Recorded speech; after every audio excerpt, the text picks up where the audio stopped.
άγριο σφυροκόπημα των ρωσικών ενόπλων δυνάμεων, κυρίως στα μέτωπα της Ανατολικής Ουκρανίας, έχουμε το τελευταίο χρονικό διάστημα με ορατά πλέον αποτελέσματα, αφού μετά τις τελευταίες επίσημες ρωσικές ανακοινώσεις για καταλήψεις κάποιων χωριών και οικισμών, ήρθε και σήμερα το Ρωσικό Υπουργείο Άμυνας να πει στην καθημερινή του έκθεση ότι στην κατεύθυνση του Κουπιάνσκ οι ρωσικές δυνάμεις βελτίωσαν την κατάσταση κατά μήκος της πρώτης γραμμής.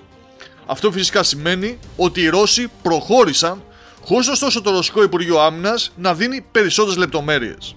Βέβαια, κάποιοι μπορούν να πούν ότι πρόκειται για ρωσική προπαγάνδα που γίνεται εν μέσω πολέμου.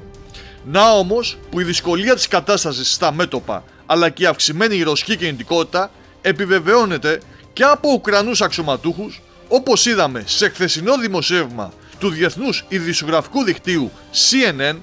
που σίγουρα δεν το λες και φιλορωσικό μέσο ενημέρωσης.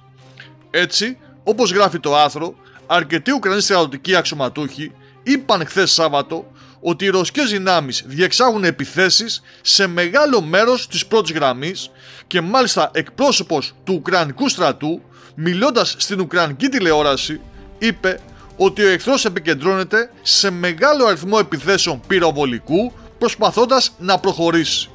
Ενώ ο Ουκρανός υπαξιωματικός δήλωσε για την περιοχή του Μπαχμούτ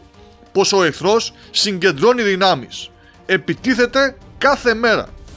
Έντονες μάχες, αναφέρει το αμερικανικό δημοσίευμα, πιέζουν οι Ρώσοι, λέει, και όλα δείχνουν ότι η γενική κατάσταση στα μέτωπα της Ανατολικής Ουκρανίας είναι πολύ έθραυστη, καθώς οι Ρώσοι σφυροκοπούν συνεχώς και χωρίς έλεος, αφού παράγουν πλέον καθημερινά πολύ μεγάλη ποσότητα πυρομαχικών εν αντιθέσει με τους Ουκρανούς που έχουν σοβαρό πρόβλημα έλλειψης. Δύσκολες ώρες για την Ουκρανία και πληθαίνουν τα δυτικά δημοσιεύματα που μιλούν πια όχι για ανακατάληψη των εδαφών που έχει πάρει η Ρωσία, αλλά για δημιουργία μιας αμυντικής ζώνης προτού οι Ρώσοι φτάσουν ακόμα και στο Λβίβ, δηλαδή προσπεράσουν και το Κίεβο.